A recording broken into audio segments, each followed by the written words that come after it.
Hey all you boys and girls, it's Michael again from Miniature Painting, and today we are going to be painting Yersin's skin.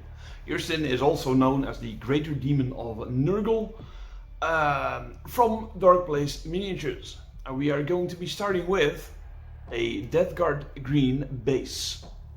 We are going to do that with one of the dry brushes from Army Painter, because it's also a really good stippling brush. As you can see, it basically coats the whole miniature pretty good, and it's pretty fast, as you can see, because we're going through with agriculture shade. But first we are going to be putting it on a tissue, you know me, because the agriculture shade will be put on a lot and it could drip down. So eventually you will damage your table, and that's not what you want. You want to put paint on the miniature and not on the table. There's a lot of things you wouldn't be doing with a table, but painting, putting paint on it, is one of them. So when you're done with that and it's all dry, go with a base of Death Guard green and bone white again, but a dry brush to lighten up the model. The cool thing about this is that the model will be more alive. Could you say it like that? Yeah, I suppose so. It will become more alive the more you put paint on it.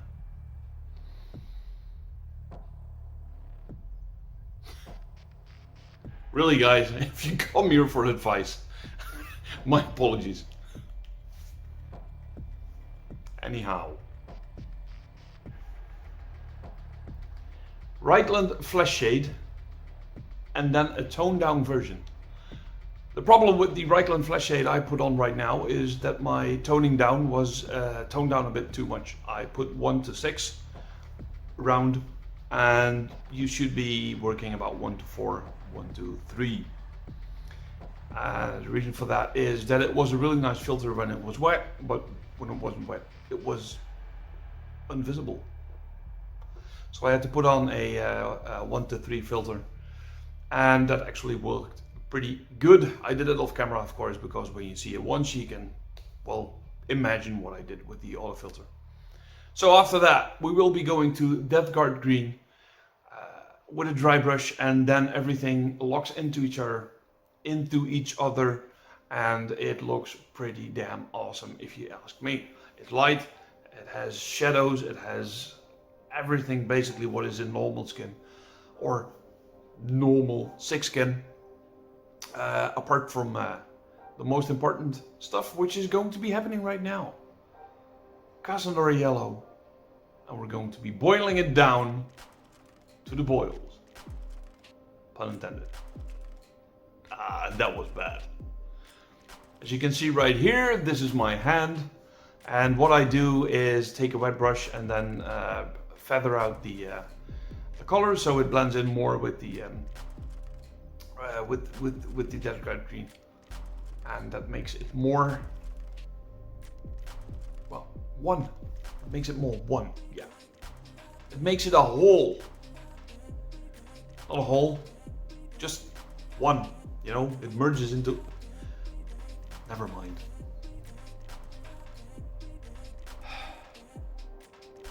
You know, you guys are tiresome. I think you think the same way about me, but I ain't hearing it. No way. So there was a poopy on, just a really tiny pop-up of another pot which was druchified, and I did some sores and boils with those, with that color as well, just to have some variation. And there you go, Carabora Crimson for the broken parts of the flesh, or the torn apart parts of the flesh. Sorry, something was happening right there. Not only the torn apart pieces, but also feather it up to make sick, painful skin. Anyhow, continue to the mouth, because the mouth is still alive and it's not dead or rotten or anything. Well, it's pretty rotten, but you know what I mean.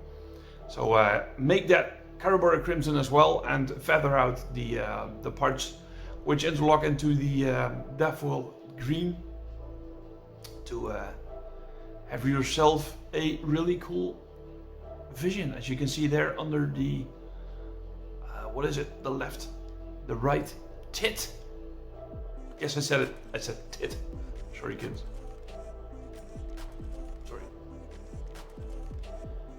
There you go. And now the skin has a lot of cool color, but there's something missing. We still need to be the swords a bit more ooey gooey. So with that mystery pot of green, I think it's built on green, we are going to be circling the yellow parts and also feathering it out a bit, because, well, the green can be pretty aggressive in color. So just a little bit of feathering, also to get it more into the skin, and that makes it an instant sick look. If you aren't looking at my hand too much, which is more in focus than the miniature itself at the moment, then you can see everything which is happening right now, and that's pretty cool. So about pride of painting, I'm pretty damn proud of this, to be honest. I'm pretty damn proud of it. I think I did a good job. If you think otherwise, please let me know in the comments to see what is happening. So I'll leave you be it. Thank you very much for watching. Hope to see you soon. See you in the next video, which would be part 2, and that will be the armor and perhaps the bones. So signing off. Enjoy the video.